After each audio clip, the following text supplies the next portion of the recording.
Apparently, the WBC will be providing an Aztec Warrior belt for the winner of this fight. This is King Bucho. Welcome to BDA Boxing. We're going to be breaking down the card that's taking place this Saturday from Las Vegas. That's David Benavidez versus David Morrell. Let's go through the whole card here. Yoneli Hernandez versus Angel Ruiz in a 10-round middleweight fight. This is the first fight of the night. Hernandez is 27 years old. He's 6-0 from Cuba, and he's ranked as the number one middleweight by the WBA. Right, he's a huge favorite, 16-1, so he should definitely win this fight. He's fighting a 27-year-old Mexican with a record of 18-3-1 with 13 stoppages. He's coming off a no contest in November and a unanimous decision loss in April.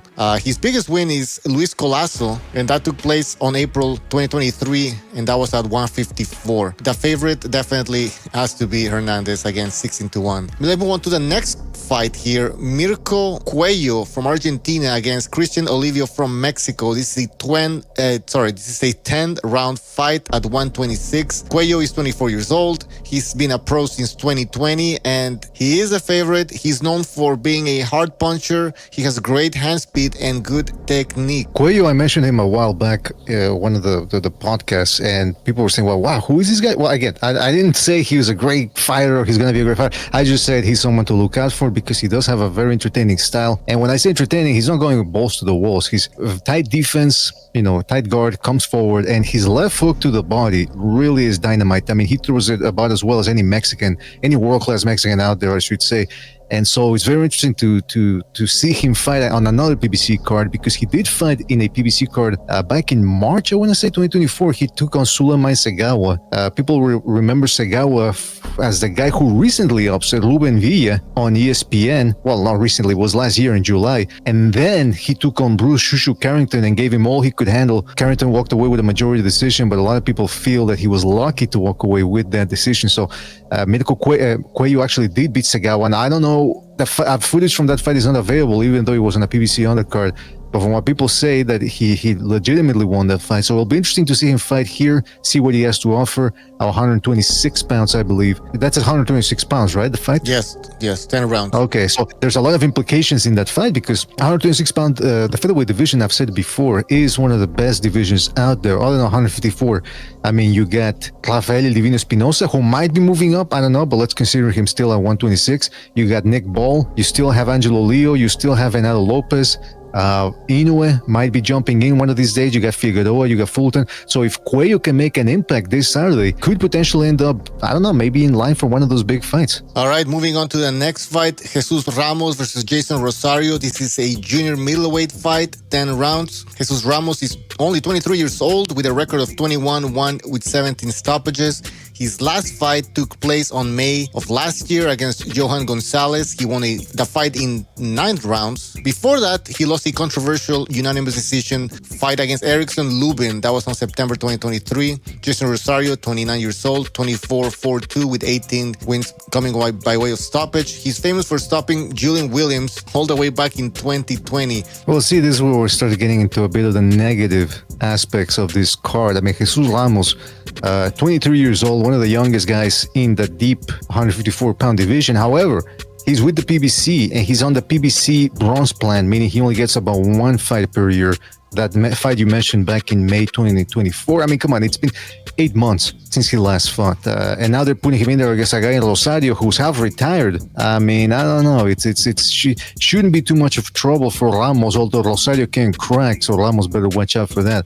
Other than that, I don't see how this fight should be on pay-per-view. All right, next fight, Isaac Cruz versus Angel Fierro. This is a 10-round fight at 140. Pitbull Cruz, everybody knows this guy, 26 wins, 3 losses, 1 draw, 18 wins coming by way of stoppage. He's 26. His last fight was against Jose Valenzuela. That was in August of last year, where he lost a split decision, and in that fight he also lost the WBA 140-pound championship. In March 2024, he beat Rolly Romero by TKO in the 8th round. Angel Fierro, 23-2-2, 18 wins coming by way of stoppage. He's 26. His last fight was last year in June against Alfredo Santiago Alvarez, where he lost a 10-round decision in Puerto Puerto Rico. Cruz apparently didn't want to fight Ryan Garcia because he already had this fight scheduled and he didn't want to get distracted. So he actually could have taken it. So that's what he claims. He could have taken the Ryan Garcia fight, but because he had this fight, he didn't want to take it. So that's an interesting point. Also, one last point. Apparently, the WBC will be providing an Aztec Warrior belt for the winner of this fight.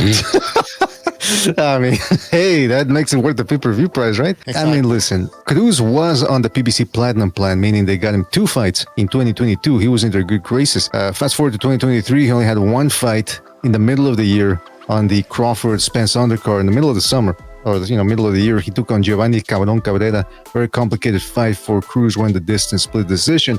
Thereafter, he fought twice in 2022. However, one note is that he only fought twice because one of those fights happened to be outside the PBC stable when he lost to Jose Valenzuela in the Riyadh season card in August 2024. So if he would have stuck with the PBC, he might only have had 1 fight that year in 2024. So, I mean, it is another fight that, why is it on pay-per-view? I mean, again, the supporters of the PBC will tell you that, oh, look at this card. You got Ramos, you got Figueroa, Fulton, you got Isaac Cruz. Look at those names. Who are they fighting? Isaac Cruz. Who's he fighting? Fierro? I mean, Fierro's a tough guy. He's going to bring it. But he's coming off, didn't you say he's coming off a loss? Yes, I mean, come on.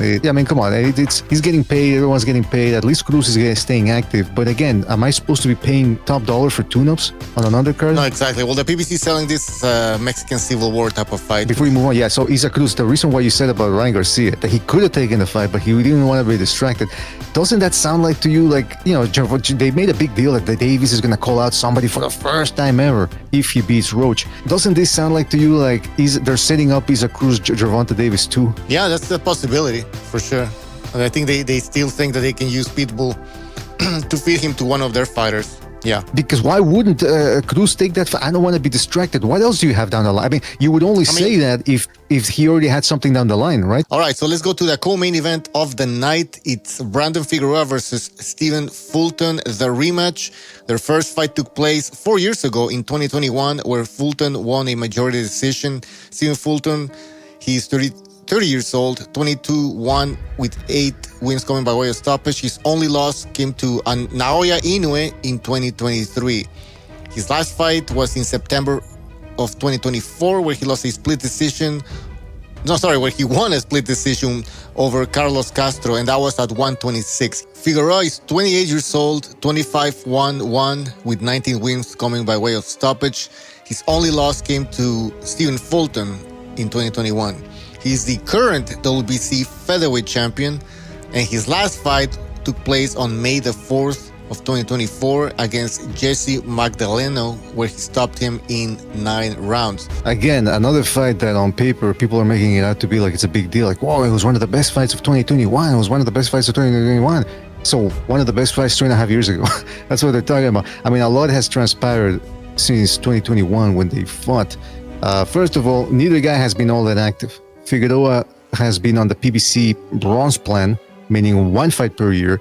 He fought once in 2022, once in 2023, and then once in 2024. Now, Fulton also sort of went against the PBC grain, and a lot of us commended him for it when he insisted on getting that Inoue payday and that Inoue fight instead of taking on Figueroa in a rematch in 2023, which was the original PBC plan. But he also has been on the PBC bronze plan. 2022 only had 1 fight. 2023 only had 1 fight. And then last year finally took until the month of September for them to get him a fight. So, it was a long time deep into the year. He looked horrible against Carlos Castro. Some people now are saying maybe Inoue ruined him. I don't know. At least he shook off the rust in that fight. But I suspect there will be more because, again, September, what was it, like 4 months ago, right? Thereabouts. I don't know if it was enough time to get the rust off. He's going to be taking on a guy against Figueroa who lost. That the first fight was very, very tough for both guys. It was a nip and tuck affair. Some people said Figueroa should have won it. Some people said Fulton. Whatever. It was very, very close. Figueroa seems to be thereabouts the same fighter that he was in 2021. Fulton doesn't seem to be the same guy. He's going to need to be firing at 100% to keep up with Figueroa the way he did in the first fight. And if he's not the same guy, and if he's now compromised in some way, maybe Figueroa runs through him. That's why this fight, I mean, it's an interesting fight, but one guy is clearly not the same. So are we going to be paying for a Figueroa against a guy who's on the decline? This is what I'm saying. This undercard is not all that appetizing. All right, let's move on to the main event. David Benavidez versus David Morrell. Benavidez is 28 years old, 20-0 with 24 wins Benavidez coming by way of stoppage. He's 6'2", and we're going to be talking about the heights here later on. Last fight, he was on in June 2024 against Gvozdyk, and Benavidez won by unanimous decision, and that was his 175-pound debut. Morrell, 27 years old, 11-0 from Cuba, and he, out of those 11 wins, that's actually pretty good. 9 wins coming away on stoppage. He's 6-1, by the way. His last fight was in August of 2024 against, I can never pronounce this guy's name, Kalashchik, and Morrell won by unanimous decision. Well, it's a very interesting fight. Again, I don't know if it's worth the price of admission pay-per-view wise, 89 buckaroos. But however, it's an interesting fight regardless of all of that. And I gotta tell you, Benavidez is up against it, and so is Morrell. I guess you could say this is sort of a crossroads fight because neither guy has been looking all that great. I mean, it's a make or type of affair. Both guys need to prove that they belong at 175, which they did not do in their last fights. Benavidez sort of struggling to look impressive against Gvozdyk. Same thing for Morrell. Experience is going to be a factor here. Benavidez, as I mentioned in a previous video, he is more seasoned, obviously. He's been brought along a little bit slower, but at a more conventional pace, or at least conventional in the last 20 years. Whereas Morrell is falling more into the modern development phase, which is under 10 fights, boom, you're already fighting a top contender. And he did that against Kalashchik and didn't look all that great. A lot of the things I mentioned in the video, in the BDA clips, Morrell seems to telegraph his shots. He drops his hands when he's coming in. Sometimes he takes snapshots after he lands a shot or after he fires a shot and he stays there for a millisecond too long, he gets countered. Some people have been saying, Bucho, well, Benavidez is not Kalashchik. Kalashchik is a long-range guy who fires pity-pat shots and then makes it in some power. Benavidez isn't that. Benavidez has horrible footwork. All of that is true, by the way, not denying it, but that doesn't necessarily mean he won't be able to actually beat Morrell. He might actually do better than Kalashchik did with that aggressive style of his that Benavidez has. But I can see the flip side of the other coin, or rather, I can see the flip side of the coin. I can see Morrell's power being a factor. Sometimes people get too hung up on that. Well, power doesn't mean anything if you got the skills. Granted, I agree, but there's a bit of an X factor here because Benavidez's guard, and that's really his main mode of defense, has been effective against smaller guys. He's fighting a guy who's about his size, as you mentioned, who can crack. I don't know if that guard of Benavidez is going to be able to stand up under the fire that Morrell is going to bring. If he can stand up to it, Benavidez that is, he's probably got half the job done. But it's going to be very interesting to see those first couple of rounds. I could, if I can see Morrell winning, I could see him maybe doing a little bit of a Ryan Garcia, Devin Haney type scenario. I could see him hurting Benavidez early, maybe even dropping him. Then he starts fading down in the middle rounds. Benavidez starts taking over, and then Morrell rallies late in the fight, scores maybe another knockdown, or maybe hurts Benavidez a couple of times. And just with that, he ekes out a decision. I could see that happening. So it's a very interesting fight. The balance of the 175-pound division stands here. It's on the line because both guys are relatively young, whereas Beterbiev is on the way out. He's going to rematch Bivol, and they're saying that the winner of that fight might get the winner of this one. So there are larger implications involved in this fight, which might make it extra interesting and might make it worth the price of admission. That's it for today. And again, the pay-per-view starts at 8 p.m. Eastern Time, 5 p.m. Pacific. It's on PBC Pay-Per-View Prime Video. All right, guys? If you enjoyed the video, please hit that like button, subscribe, check out our main channel, the second channel, check out our Patreon, free content. Just go there and subscribe for free. And also, if you would like to support the show, you can do so by donating to buymeacoffee.com. All the links are in the description. We'll see you next time. Take care.